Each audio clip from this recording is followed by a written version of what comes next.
Cek cek. Kelihatan Pak? Kelihatan Aman ya? Pak, aman. Aman Pak. Ya. Nah, kita akan bahas tentang sentral SPC. Nah, ini mungkin pertama kali akan kita dengarkan ya. SPC itu apa? Nah, mungkin sebagai reminder ya bagi kita bahwa switching itu ada banyak macamnya. Pokoknya kalau kita mendengar istilah switching, kemudian sentral, kemudian kita mendengar exchange, itu semuanya sama istilahnya. Ya. Itu semuanya sama. Intinya fungsinya fungsi switching. Artinya fungsi switching menghubungkan antara satu pelanggan ke pelanggan yang lain atau satu subscriber ke subscriber yang lain. Switching itu ada yang manual, ada yang otomatis. Kalau otomatis ada yang elektromekanikal, ada yang elektronik. Kalau manual ya, video yang pernah silatkan ada orang tinggal nyolok-nyolok begitu, mau telepon kemana, pokoknya manual gitu. Otomatis sudah tidak menggunakan orang, tapi dia sudah menggunakan mesin. Nah, mesinnya ada yang elektromekanikal, jadi dia menggunakan fungsi mekanik di sana, sudah elektro, tapi masih ada komponen mekaniknya. Terus yang kedua ada yang full elektronik. Ya. Nah, elektronik juga sebenarnya terbagi. Ada yang analog, ada yang digital. Nah, apa itu SPC atau SPC begitu ya? Digital Telephone Exchange atau SPC, Stored Program Control.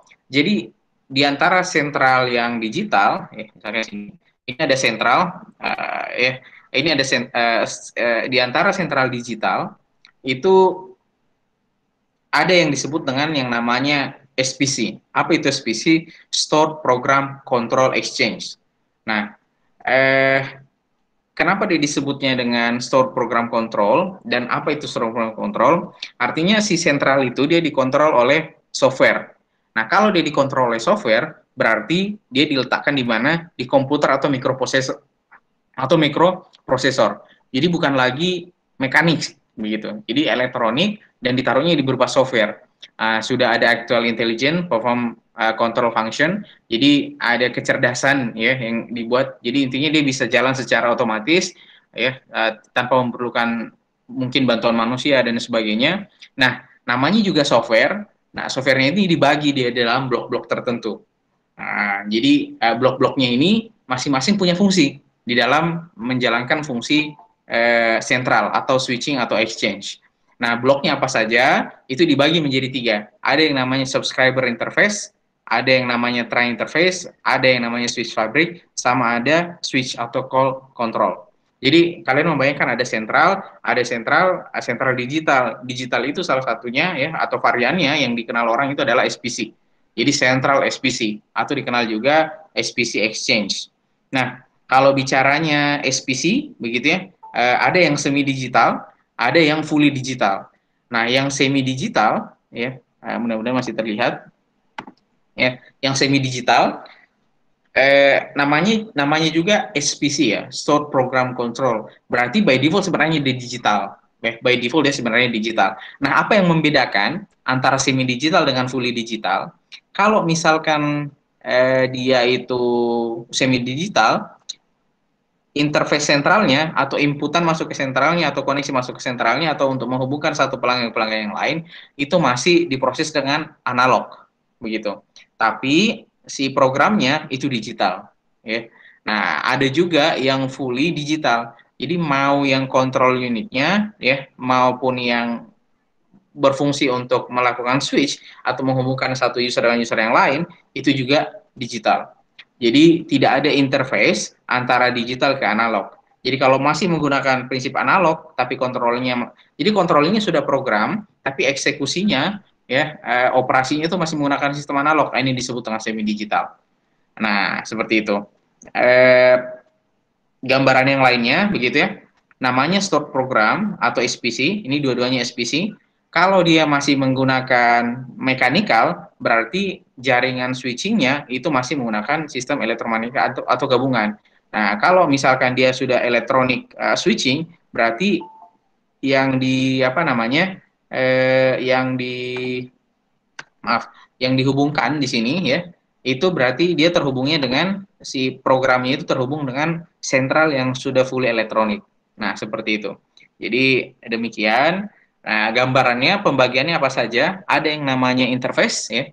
Jadi antara siapa namanya, antara telepon atau pelanggan ini kan dia narik kabel itu. Kita bayangkan dia menarik kabel ke sentral. Nah, tentu butuh interface. Jadi kalau di PC kita itu apa namanya, ada interface. Maaf, ini masih ada yang baru join ya. Ini kok sampai 41 yang masuk. Ya.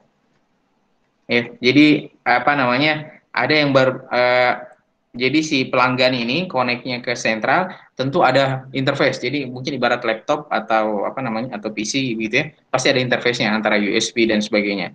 Nah, subscriber interface ini yang menghubungkan antara sentral dengan pelanggan, kemudian switch fabriknya yang fungsinya untuk menghubungkan apa namanya, antara pelanggan satu dengan yang lain, fungsi menyambungkannya. Yang ketiga adalah terang interface. Ada yang masih ingat terang itu apa? Jadi kalau misalkan dari satu sentral mau terhubung dengan sentral yang lain, maka dia disebutnya dengan jaringan terang. Jadi sentral yang hubungkan antara sentral satu dan sentral yang lain itu disebutnya dengan sentral terang. Jadi ibarat kata kalau misalkan ini adalah sentral lokal, ini adalah sentral lokal, supaya dia punya koneksi untuk terhubung ke sentral yang lain, maka dia butuh yang namanya terang interface. Seperti itu. Nah, tiga bagian dalam sentral ini itu pasti ada yang mengontrol. Dia tidak mungkin bisa berjalan sendiri. Siapa yang mengontrol? Yang mengontrol adalah switch control. Maksudnya bagaimana? Jadi kalau misalnya kita membayangkan crossbar, model crossbar yang dia manual, itu kan ada yang nelpon dulu, setelah itu dia tahu siapa yang menelpon. Kemudian nanya, mau nelpon ke siapa? Siapa mau nelpon ke B. Maka si orang ini itu akan mengkoneksikan sambungan dari A ke B, misalkan seperti itu. Nah, fungsi menyambungkan itu kan tidak, apakah fungsi menyambungkan tidak sesederhana itu ketika dia sudah jadi program, karena harus ada yang mengidentifikasikan siapa yang menelpon ini, begitu ya, membaca penelponnya ini mau marah kemana dan seterusnya. Berarti dia butuh program selain hanya fungsi untuk menyambungkan. Jadi si sentral itu fungsinya menyambungkan, iya, tapi dia butuh perangkat-perangkat yang lain atau program-program yang lain untuk mendukung kerjanya dia sebagai sebuah switching atau sebuah sentral. Nah, switch control ya, itu dibagi dia menjadi dua. Jadi program kerjanya si switch control ini itu dibagi menjadi dua. Ada yang namanya centralized, ada yang distributed. Nah, apa yang dimaksud dengan centralized sama distributed nanti kita akan bahas secara detail. Tapi prinsipnya adalah kalau kita membayangkan secara hardware, kira-kira si switch control ini komponen perangkatnya itu apa saja, memorinya itu bagaimana, prosesornya itu seperti apa. Nah, kita bahasnya di situ. Jadi kita tidak membahas lebih kepada bagaimana proses switchingnya, bukan SPC ya atau stored program control. Karena kita bahas yang di dalamnya sini, berarti kita akan bahas SPC ini isinya apa, begitu. SPC ini isinya apa secara hardware, memorinya bagaimana, prosesornya seperti apa. Nah, itu yang akan kita lebih banyak bahas. Nah, yang pertama ya, kalau centralized, berarti all control action needed to set up connection are in the central processing unit. Jadi semua kegiatan atau semua program atau yang aplikasi yang mau dieksekusi di dalam apa namanya switch control ini itu dikontrolnya dengan yang bernama central processing unit. Jadi segala prosesnya itu disatukan, disatukan prosesnya dengan di bagian central processing unit.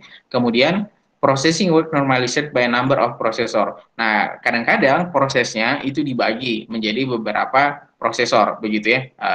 Apa namanya, pekerjaannya, processing work-nya itu dibagi menjadi beberapa prosesor, baik dia itu sifatnya hierarki bersusun begitu. Jadi ada banyak profesor misalkan begitu ya. Dia centralized apa namanya, pekerjaannya disatukan di satu titik, namun kerjanya di dalam satu titik itu bisa jadi prosesornya itu bertingkat begitu, ganti-gantian makanya dan seterusnya. Nah, kalau mode yang kedua ya itu ada yang namanya distributed. Jadi kalau misalkan kita bicaranya distributed, artinya kan terdistribusi ya kalau kita terjemahkan secara bahasa. Control function are shared by a number of processing unit that are more or less independent of one another. Jadi prinsipnya adalah ya, kalau tadi shared by number processor begitu dan prosesnya dilakukan di satu central unit, kalau di sini control functionnya itu yang dibagi. Jadi ibarat kata pekerjaannya dia itu di-share ya, pekerjaannya dia itu di-share-nya ke beberapa processing begitu. Jadi tidak sekaligus dikerjakan. Mungkin kalau kita membayangkan seperti chef begitu ya. Kalau chef dari awal sampai akhir dia mengerjakan sendiri, itu yang dimaksud mungkin centralized. Tapi kalau misalkan tukang potongnya dibedakan, kemudian apa namanya tukang masaknya dibedakan, begitu, atau apa namanya uh, yang mencampurkan bahannya juga beda orangnya, itu yang mungkin kita sebut dengan distributed, begitu. Nah, di sini dikatakan bahwa kadang-kadang ya independent of one another. Jadi prosesnya dibagi, pekerjaannya dibagi, tapi bisa jadi pekerjaan itu tidak saling berhubungan. Jadi seperti itu. Kemudian switching devices divided into a number of switching part.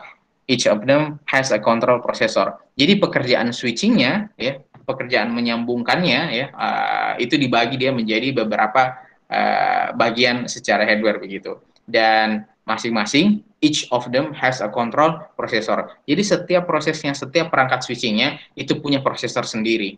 Itu punya prosesor sendiri. Nah, pertanyaannya ya, mungkin sebagai reminder, kenapa sih sebenarnya kenapa sebenarnya sentral ini perlu dikontrol atau kenapa perlu ada switch control? Nah, kita coba ingat kembali ada beberapa fungsi switching ya. Ada banyak fungsi switching. Nah, kurang lebih mungkin di antara banyak itu 1, 2, 3, 4 ada 7 ya. Identity ya, bicara identity. Bahwa switching itu tidak hanya menerima suara kita begitu, tapi ada proses signaling di sana. Ketika ada yang menelpon, si sentral harus tahu ini siapa yang mau menelpon. Kemudian addressing. Nah, ketika misalkan si sentral itu menerima telepon kita, dia harus tahu si sentral itu, ini dia mau nelponnya ke siapa begitu. Berdasarkan frekuensi yang saya terima, ya, DTMF, nomor yang ditekan oleh si penelpon ini adalah 0, 2, 1 dan sebagainya. Nah, identitas itu kan harus di-save oleh si sentral atau si switching begitu. Itu fungsi addressing. Kemudian setelah tahu nomornya kemana begitu ya. Nah, tujuannya ini bagaimana nih gitu. Untuk sampai ke nomor tujuan itu seperti apa nih jalurnya? Nah, itu kan finding and path setup gitu. Nah, jadi si sentral fungsinya di situ. Kemudian busy testing ini misalkan ketika saya sentral menerima telepon, teleponnya adalah ke B. Saya coba kontak si B, ternyata B itu sibuk. Apa yang harus saya sampaikan? Apakah langsung mematikan jaringan atau saya harus menyampaikan pesan tertentu? Sebagai sentral, saya harus menyampaikan pesan. Saya mengatakan bahwa nomor yang Anda tuju itu sedang sibuk. Kan begitu. Nah, itu yang disebut dengan busy testing. Artinya ada sentral itu tidak hanya berfungsi secara sederhana, oke, ini tujuannya sambungkan, kan tidak begitu. Tapi ada proses aplikasi yang lain yang mengikuti. Kemudian supervision, nah saya sebagai sentral, ketika misalkan si A sama si B sudah terhubung, mereka saling ngobrol, saya kan harus mengawasi, apakah obrolan mereka sudah berhenti atau tidak, apakah salah satu di antara mereka sudah menutup telepon atau tidak, nah itu yang disebut dengan supervision. Berarti kan harus ada program yang berjalan untuk mengawasi kegiatan itu atau mengawasi selama percakapan itu terjadi. Itu yang disebut dengan supervision. Clear down kalau sudah mati, ya, jadi misalkan satunya menutup, akhirnya satu lagi menutup, maka saya sebagai sentral akan mendeteksi, oh ini sudah clear down. Jadi jaringannya sudah ditutup, komunikasi A sama B ini sudah selesai. Seperti itu. Dan billing, ya kalau billing semuanya pasti sudah tahu, itu masalah pembayaran. Harus ada yang rekap, ya, pembayarannya seperti apa, kuota yang dipakai berapa, pulsa yang dipakai berapa. Nah, ini kurang lebih fungsi-fungsi sentral. Nah, karena banyak fungsinya sentral, makanya butuh yang namanya switch control ya, makanya butuh program ya, makanya butuh program. Nah sayangnya begitu ya, sayangnya pemrogramannya dia atau bagaimana si sentral itu diprogram ya tadi dibagi menjadi dua, karena tidak bisa kita mengharapkan, jadi di antara perkembangannya ya sentral itu ya pasti berpikirnya begini, bagaimana caranya kita bisa bikin program, bagaimana caranya kita bikin sentral, dia itu reliable, bisa dipakai oleh orang banyak ya, kemudian fungsi-fungsinya berjalan dengan baik, resource-nya kalau bisa sederhana, murah begitu, dan tidak terlalu butuh hardware yang berat, misalnya seperti itu. Akhirnya ya dibagilah tingkatannya. Sama halnya misalkan mungkin perkembangan PC kita. Dulu ada yang dual core, single core, ya, ada yang sampai quad core, dan semacam-macamnya lah. Nah, itu kan perkembangan dari sisi hardware. Tujuannya apa? Karena request aplikasinya itu semakin lama semakin kompleks begitu. Begitupun perkembangannya sentral. Jadi yang tadi begini ya, ini yang disebut dengan centralized. Kalau decentralized berarti semuanya dikontrol oleh satu processing. Nah, berbeda dengan ya regional processor begitu, kalau dia punya regional processor artinya pemrosesannya itu dibagi-bagi. Ya, ada central processor tapi aplikasinya atau pemrogramannya ya atau programnya atau apa namanya aplikasi yang mau dikerjakan di store programnya itu dibagi-bagi. Nanti kita akan bisa lihat. Jadi ini kan fungsi switchingnya di sini, ini juga fungsi switchingnya di sini. Tapi kita butuh controllingnya. Nah, controllingnya itu dikerjakan oleh central processor. Processingnya itu bisa jadi dibagi-bagi. Nah, kita akan lihat. Nah, kalau distributed begitu ya. Nah, ini kalau misalkan distributed prosesnya itu dibagi-bagi justru dari awal. Makanya dikatakan tadi bisa jadi prosesnya itu tidak saling, bisa jadi mereka berdiri sendiri dan tidak saling independen. Maaf, dan saling independen antara satu sama yang lain. Itu yang distributed. Jadi itu. Nah, contoh yang lain mungkin ya perkembangan controllernya. Ya, jadi saya bilang bahwa namanya sentral juga berevolusi, mestinya berevolusi. Ya, ada yang non SPC. Jadi sebelum punya yang namanya SPC berarti kan wire logic. Jadi logikanya logika sambungan atau jaringan lah kurang lebih begitu, sirkuit. Nah, ada yang namanya central crossbar, ya kalau masih ingat crossbar yang disilang-silang itu, ada yang namanya direct control, ya kemudian kalau SPC dibagi dua, ada yang central control, ada yang distributed control. Pada awalnya sistem pengontrolan dilakukan secara terpusat. Nah, cuman ada kelemahannya begitu. Kelemahannya sentral prosesor di sini disebutkan beban prosesor di sentral itu menjadi lebih berat. Makanya tadi ya daripada berat lebih baik dibagi-bagi begitu. Nah, itulah muncul ide yang dipakai adalah distributed control. Nanti kita akan lihat lebih detail. Nah, ini yang disebut dengan centralized ya. Kita lihat lebih dalam skemanya. Ada yang namanya scanner, ada yang signal distributor dan prosesor. Kalau kalian perhatikan begitu ya, memori, maintenance console, ya, kemudian call recording, ini kan aplikasi semua ini. Secondary storage, call program, program storage dan sebagainya itu dikontrol oleh hanya satu prosesor. Ya, processingnya mungkin banyak ini. Ada yang fungsinya sebagai scanner untuk melihat siapa yang menelpon, ini ada panggilan apa tidak, atau ini apa namanya? Kayaknya ada nih fungsi-fungsi yang lain yang harus resources prosesor dialihkan ke sana misalkan. Jadi ibarat mungkin laptop, ya aplikasi banyak begitu. Nah, resource-nya ini mau dialihkan kemana? Ini sekarang saya pakai Google Meet. Resources-nya kayaknya harus dialihkan banyak ke Google Meet dan sebagainya lah. Nah, itu kan fungsi scanning itu untuk mengecek processing mana yang sedang aktif. Nah, tapi prinsipnya adalah kalau centralized itu dikerjakan oleh satu prosesor secara terpusat. Maksudnya satu proses secara terpusat apakah real satu? Bisa jadi banyak prosesornya. Tapi intinya processing unitnya itu terpusat. Nah, sedangkan distributed ya, kalau distributed resource-nya dibagi-bagi, ya, prosesornya dibagi-bagi, function programnya dibagi-bagi. Bisa jadi ya, masing-masing resources itu mengakses prosesor yang berbeda-beda dan mengakses fungsi yang berbeda-beda. Makanya disebutnya dengan ya di sisi yang lain juga disebut redundant centralized SPC control structure. Seperti itu. Ya. Nah, kalau dia distributed berarti all processors have the same capability to control the switching procedure.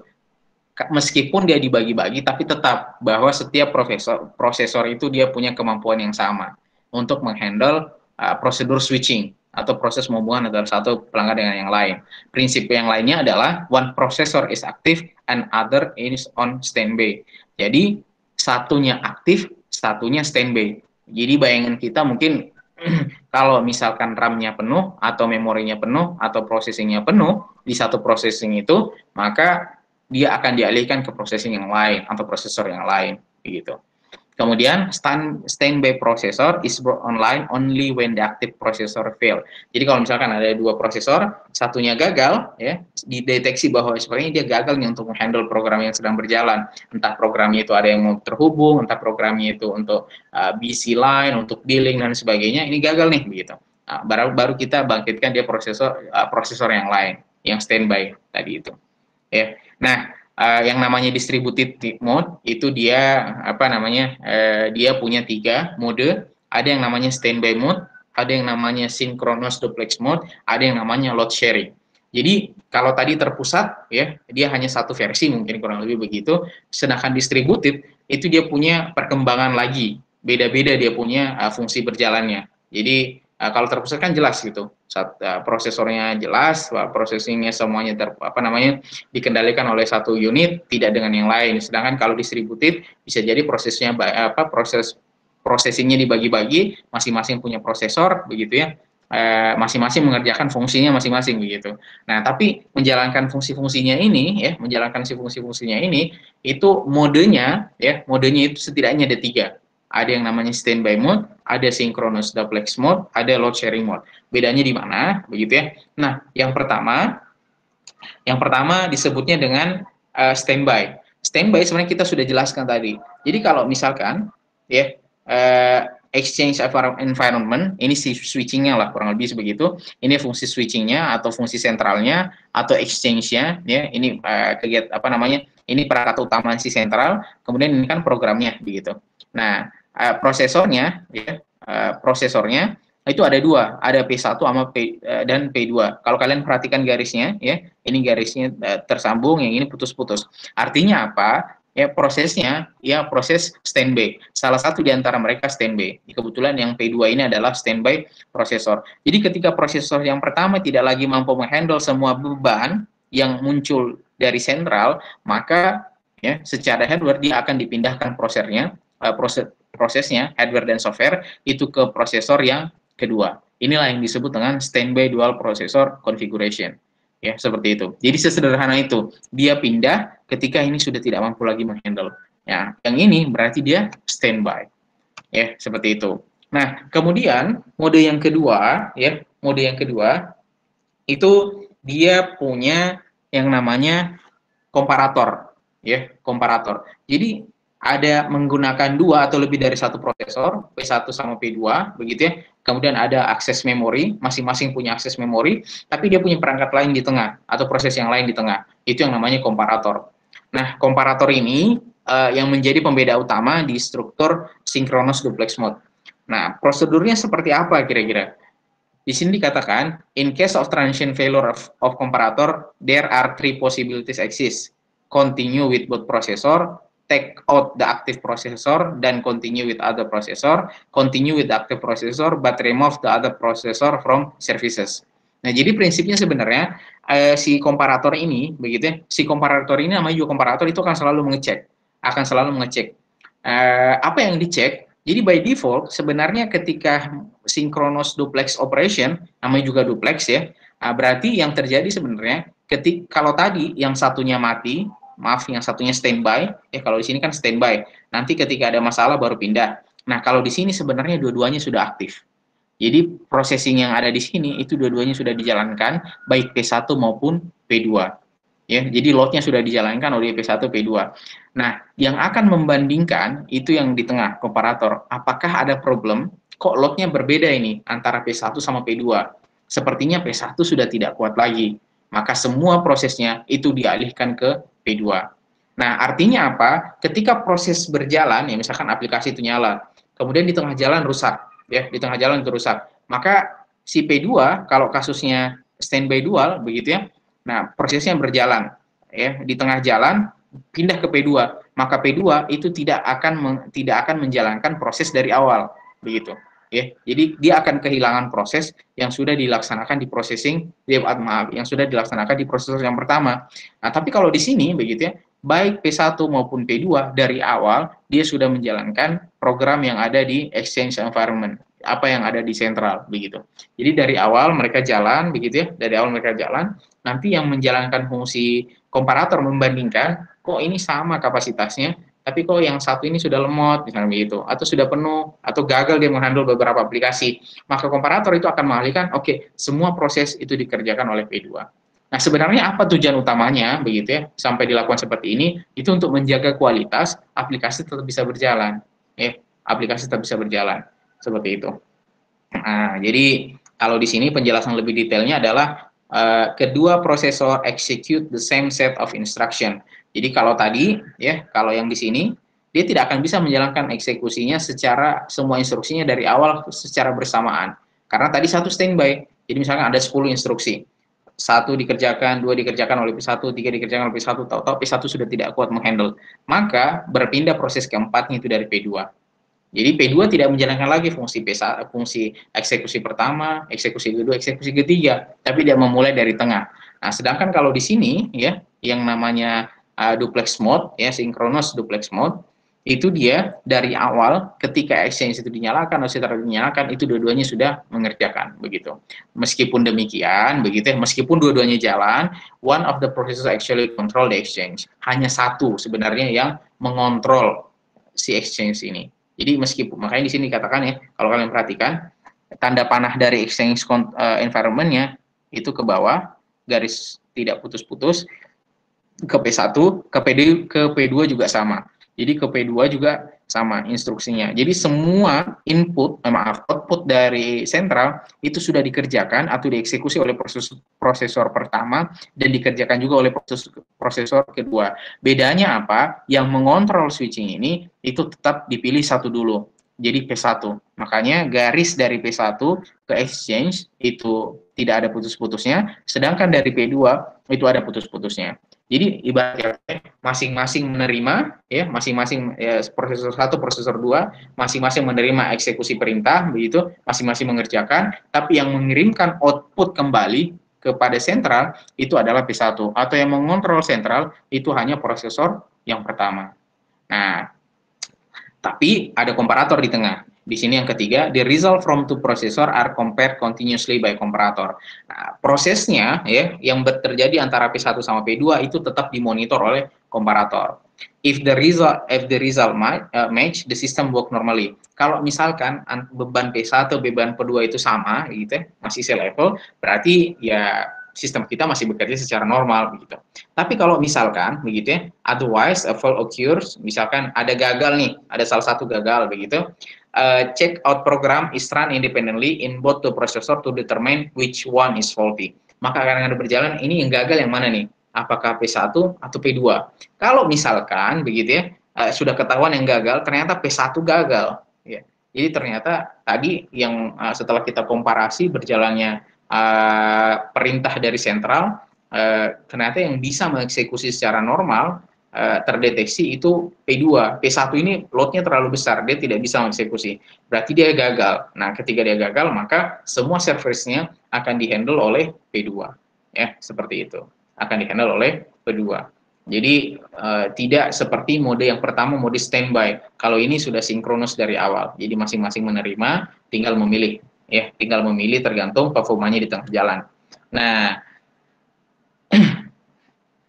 synchronous duplex mode ya, ini tentu ada banyak kekurangan begitu. Nah, karena ada kekurangan ya,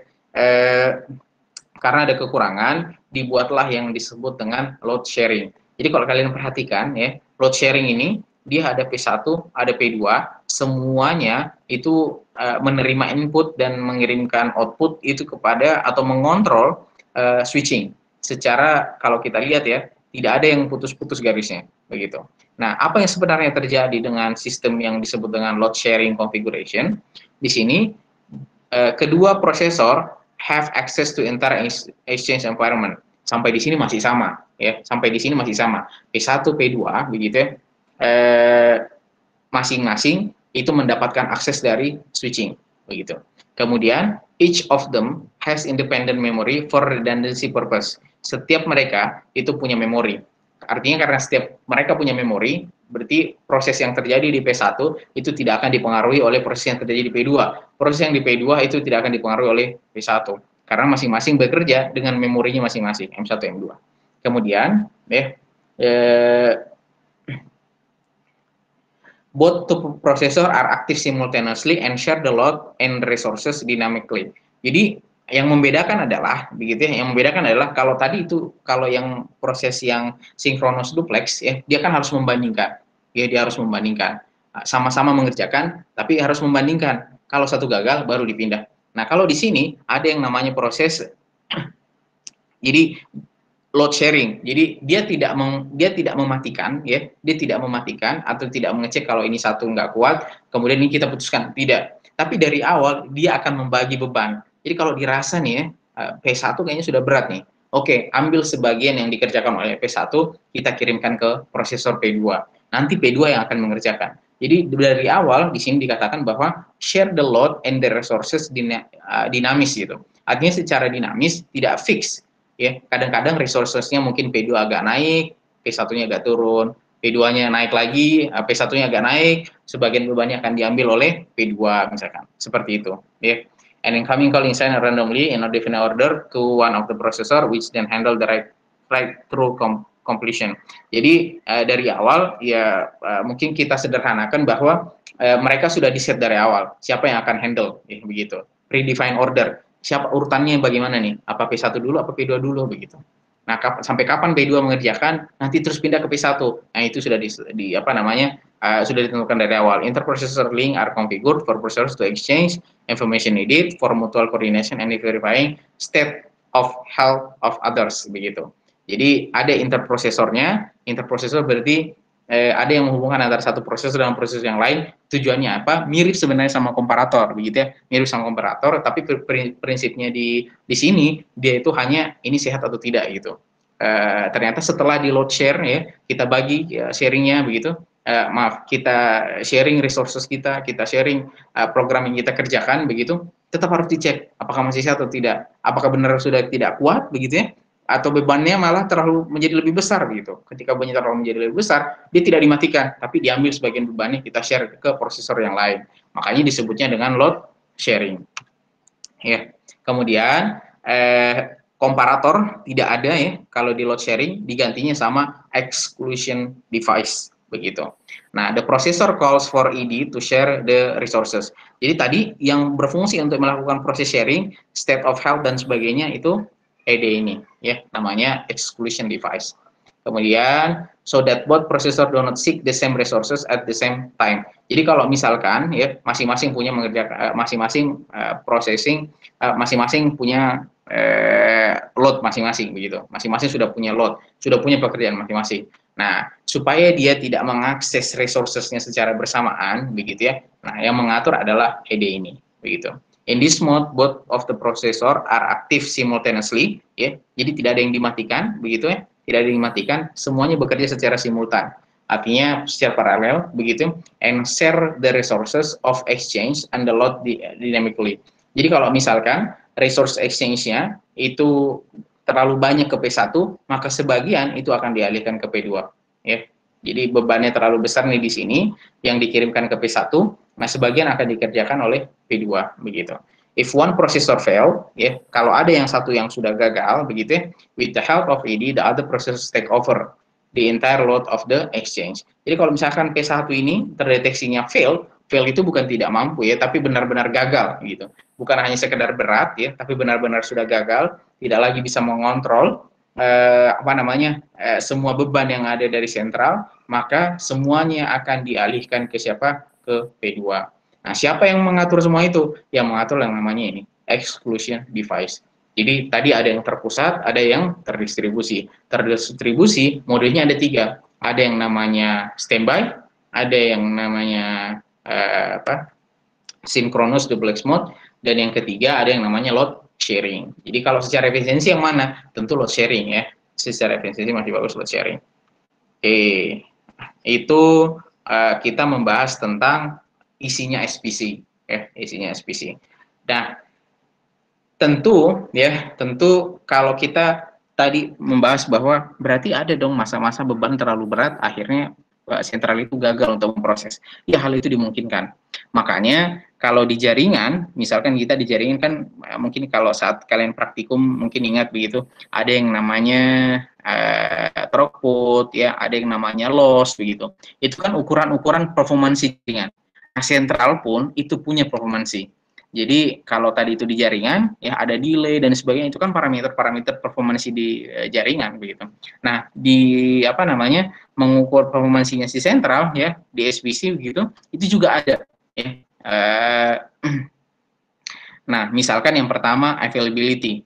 Jadi mengukur availability berarti kan mengukur sejauh mana kemampuan ya, misalkan single processor availability, kemampuan satu sentral itu performansinya bagaimana, availability-nya seperti apa, ketersediaannya apa. Jadi apakah pernah ada error begitu, pernah ada gagal ya, pernah ada gagal selama si prosesor itu menghandle switching itu berjalan ya, switching kan jalan ya, mengerjakan si prosesor. Misalkan si switching itu atau si sentralnya itu dikerjakan oleh satu prosesor, maka kita bisa mengukur availability-nya dia, si satu sentral ini dengan satu single prosesor, seperti apa sih begitu. Nilainya berapa? Nah, nilai mengukur availability atau ketersediaannya dia, layanannya dia, itu dihitung menggunakan rumus ini. Mean time between failures, ya. Jadi, berapa durasi antara satu kegagalan pertama dengan kegagalan selanjutnya, itu dibagi ya berapa jarak waktu MTBF ditambah dengan MTTR.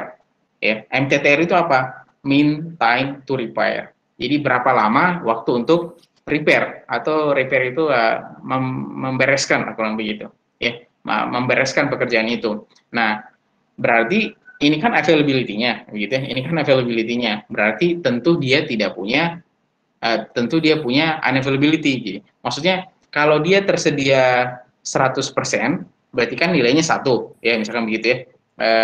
Nilainya 1. Nah, tapi kalau misalkan ada masa dia tidak tersedia atau tidak bisa menjalankan fungsinya atau programnya tidak berjalan, berarti ada masa unavailability, begitu. Masa dia tidak tersedia atau tidak bisa bekerja, begitu. Kita kan pengennya, ya, kita kan maunya sentral itu bisa berjalan terus, begitu ya, sampai tidak ada yang mati, begitu. Tidak ada proses yang gagal. Tapi ternyata itu kan tidak mungkin terjadi, begitu. Nah, kita bisa mengukur performansi itu. Mengukurnya, kalau dia single prosesor, rumusnya begini. Nah, ketidaktersediaannya, unavailability, 1 dikurang A. Nanti kita akan bisa lihat contohnya.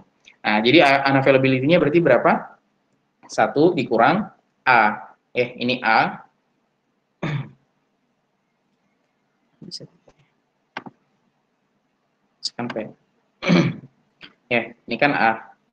Nah, A-nya yang mana? Yang ini. Makanya ini pindah ke sini.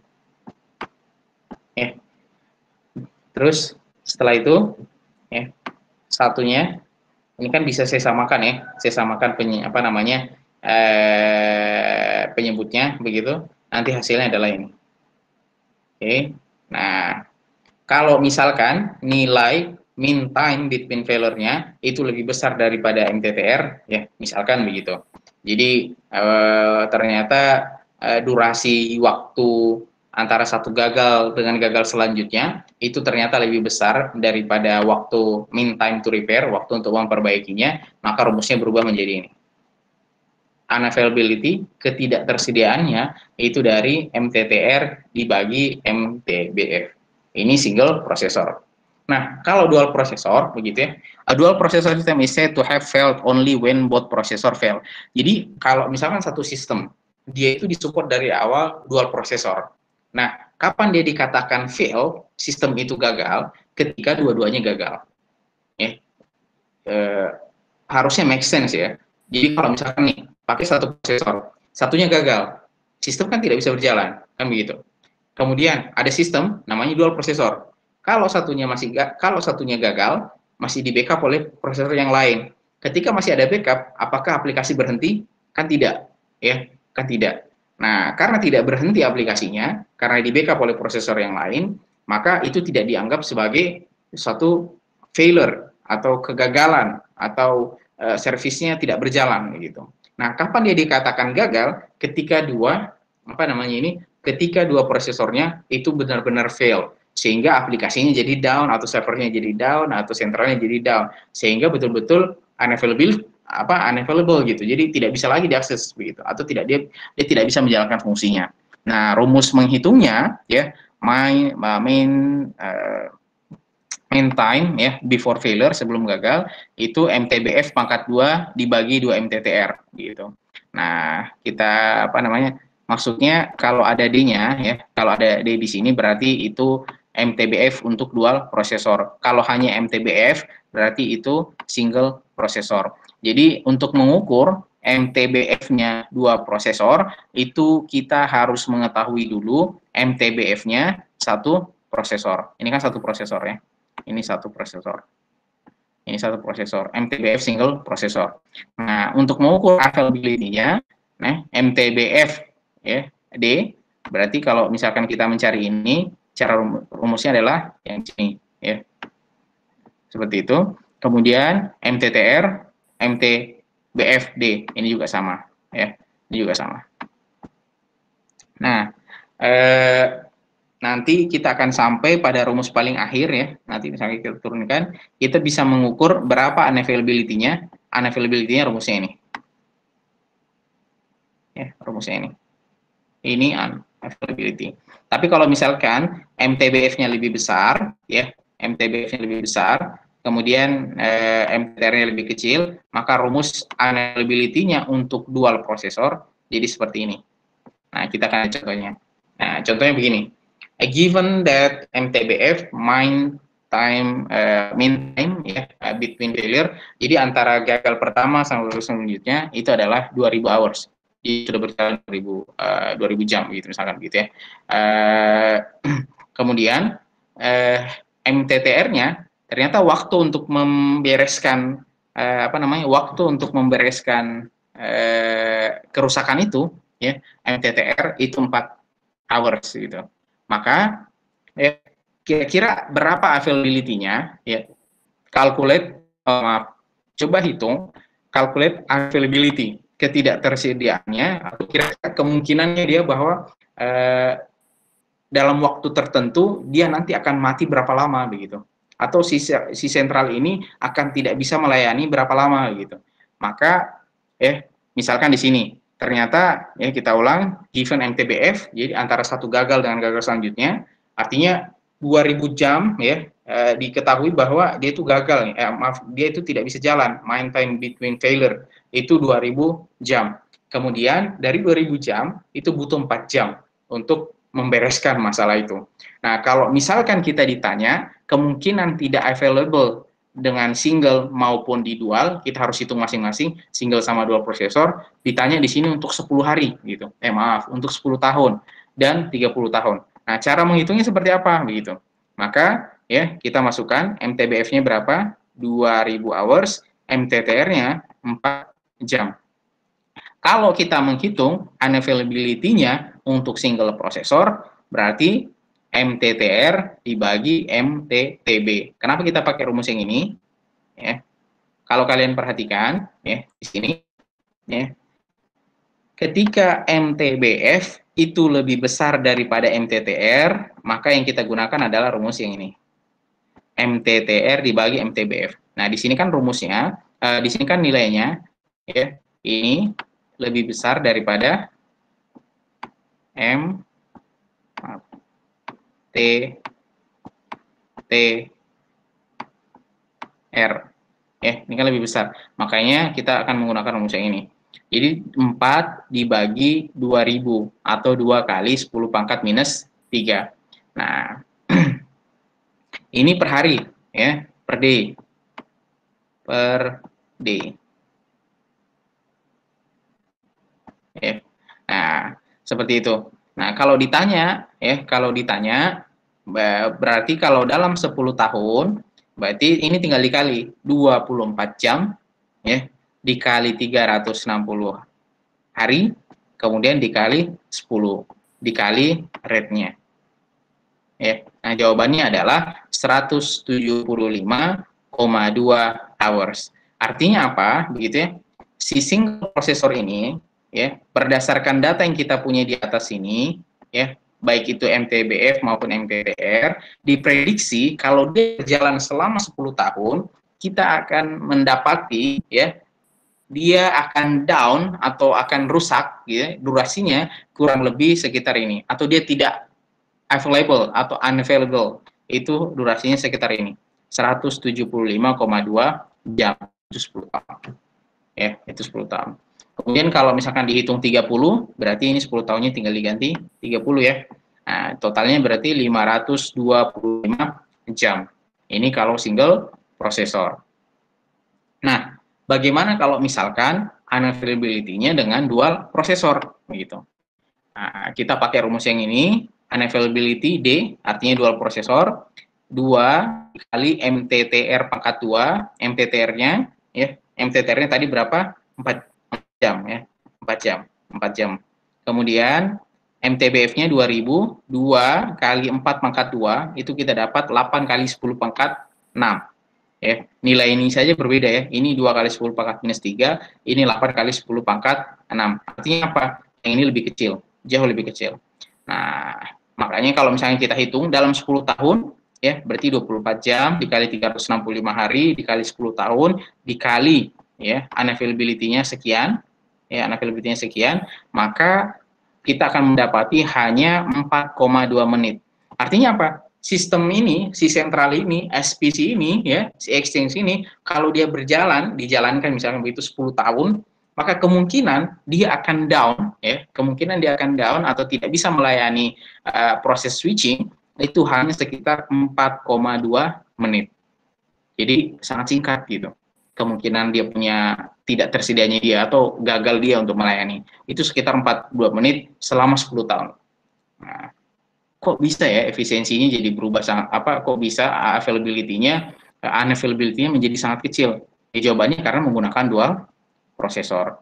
Ya, jadi kan kalau single prosesor satu rusak, ya sudah kita butuh sekitar 4 jam untuk membereskan begitu. Nah, tapi kalau misalkan ini, ya, kalau misalkan dual prosesor, ya satu gagal kan masih bisa di backup sama yang lain gitu.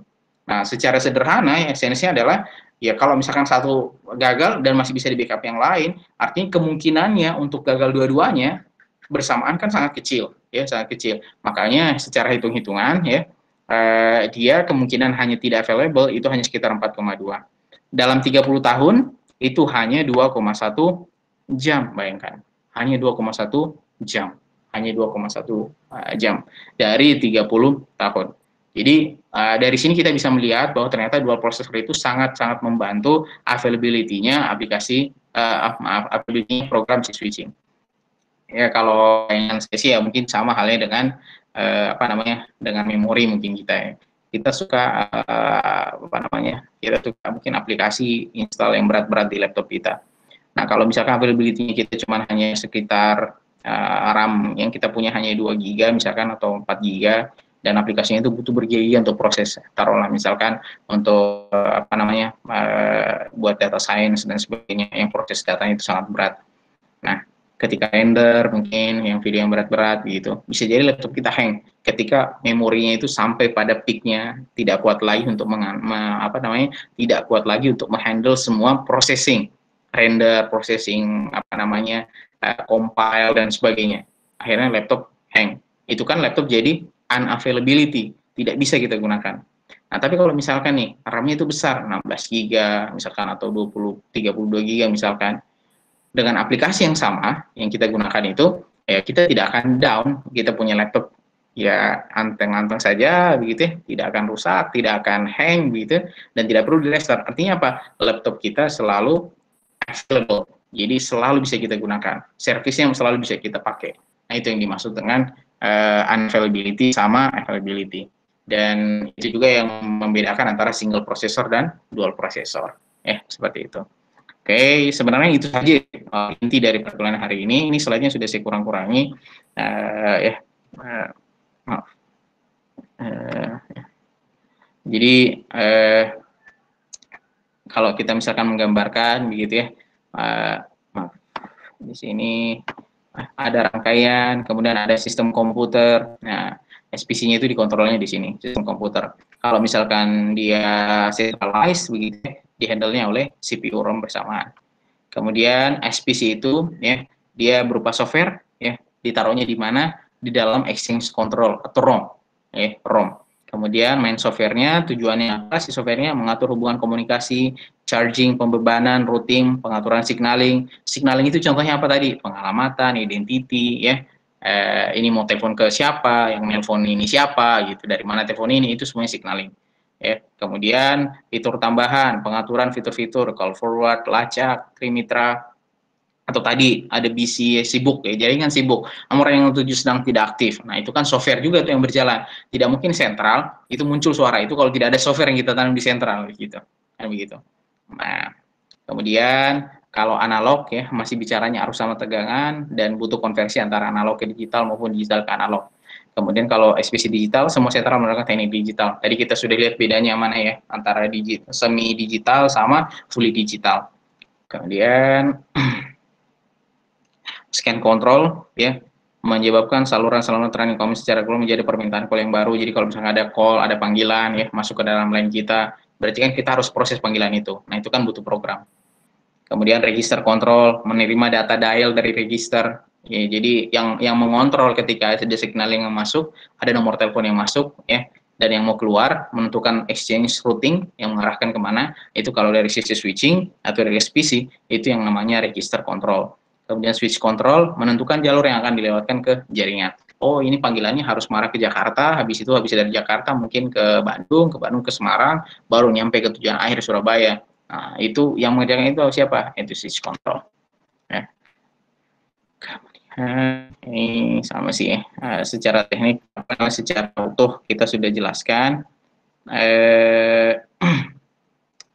Jadi saya mungkin hanya akan garis bawahi dua hal. Yang pertama, rekan-rekan sekalian mengerti tiga hal berarti apa itu SPC ya. SPC itu namanya Stored Program Control ya, Stored Program Control Exchange. Artinya sentral itu tidak bisa berdiri, pasti dia butuh aplikasi. Kalau dia aplikasi berarti dia pasti digital. Semua pemrosesannya digital. Apakah ada sentral yang tidak semuanya digital? Ada. Namanya semi digital. Sebagian fungsi sentralnya dikerjakan secara analog, tapi secara program pasti yang menghandle adalah digital. Tapi kalau dia fully digital, berarti semua prosesnya, mau software maupun fungsi switchingnya, itu juga digital. Nah, namanya digital, pasti ada softwarenya SPC. Nah, bicara SPC, berarti kita bicara bagaimana software itu bisa berjalan dengan optimal di dalam sentral. Nah, cara berjalannya, itu setidaknya, cara berjalannya kan tergantung resources, tergantung prosesor. Nah, cara berjalannya itu karena tergantung prosesor, tergantung resources, itu dibagi dua. Ada yang centralized, pokoknya prosesnya semua dikerjakan oleh satu titik, ada yang namanya distributed. Distributed ya, atau yang terdistribusi itu terbagi menjadi tiga. Ada yang standby, ada synchronous duplex mode, ada load sharing. Masing-masing kita sudah bahas beda di mana ya. Dan itu bagian yang kedua pembagiannya. Bagian yang ketiga adalah kita diharapkan mampu untuk melakukan perhitungan ya, perhitungan menghitung berapa availability-nya antara satu prosesor maupun dua prosesor.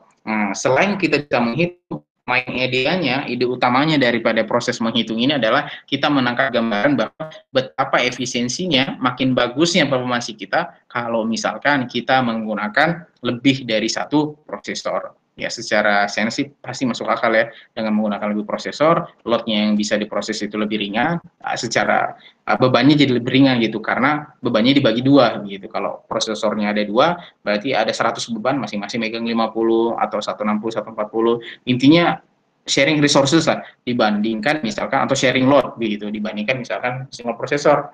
Ya, semua dikerjakan satu. Ketika dia tidak mampu, ya sudah, jaringan terputus atau dia tidak bisa melayani lagi. Oke, mungkin itu ya untuk perkuliahan hari ini. Kira-kira rekan-rekan sekalian ada yang perlu didiskusikan? Cek. Suara saya masuk nggak? Masuk Pak, masuk. Masuk ya? Masuk Pak, masuk. Iya. Kira-kira ada yang perlu didiskusikan mungkin dari rekan-rekan sekalian, atau ada yang menanyakan? Kalau tidak ada, mungkin saya langsung akan absensi. Ya, kita udah tepat 1 jam. Nggak ada? Pak mau nanya Pak. Silakan. Jadi, kalau yang apa? Kalau tadi misalkan kan itu MTBF itu lebih besar dari MTTR. Kalau misalkan dia sama itu memungkinkan nggak Pak? Kalau secara matematis sih bisa jadi ada kemungkinannya dia sama gitu. Tapi kan secara logika tidak akan pernah sama. Maksudnya sama itu kan begini nih. Misalkan ya, satu failure dengan failure selanjutnya. Itu durasinya adalah 1 jam 3 menit. Kemudian di servisnya sampai dia bisa benar itu juga 1 jam 3 menit. Ya, secara matematis sih bisa jadi angkanya bisa sama, tapi kayaknya itu tidak realistis ya di dalam real life-nya itu kan pasti jarang kita menemukan kasus kasus yang demikian gitu. Kasus yang demikian. Ya, di mana-mana sebenarnya yang akan selalu berlaku adalah yang ini, bahwa main time failure itu pasti biasanya mungkin lebih besar ya daripada MTTR. Nah, justru MTTR itu pasti lebih kecil. Jadi maksudnya sama misalnya nih, IndiHome kita rusak ya, IndiHome kita rusak. Mungkin dibenerinnya hanya butuh 20 menit kali ya ketika tukang servisnya datang gitu, atau Telkom aksesnya datang gitu. Padahal rusaknya mungkin sudah 3 jam, 4 jam misalnya. Dan bisa jadi untuk nelpon mereka saja butuh 1 jam, atau mungkin 2 hari baru teknisinya datang. Nah, kurang lebih gambarannya seperti itu, Mas. Jadi secara matematis ya mungkin bisa gitu ya, tapi secara relief kayaknya agak susah kita menemukan kejadian itu bisa sama persis antara berapa durasi main time di failure ini sama main time apa namanya MTTR-nya ya. Nilai berapa durasi dia diperbaiki ya, repair-nya, berapa durasi repairing-nya, sama berapa durasi pada saat dia gagal. Kayak gitu. Ya, makasih Pak. Iya, siap. Ada yang mau ditanyakan lagi? Mungkin kalau tidak ada kita absensi. Absen saja ya.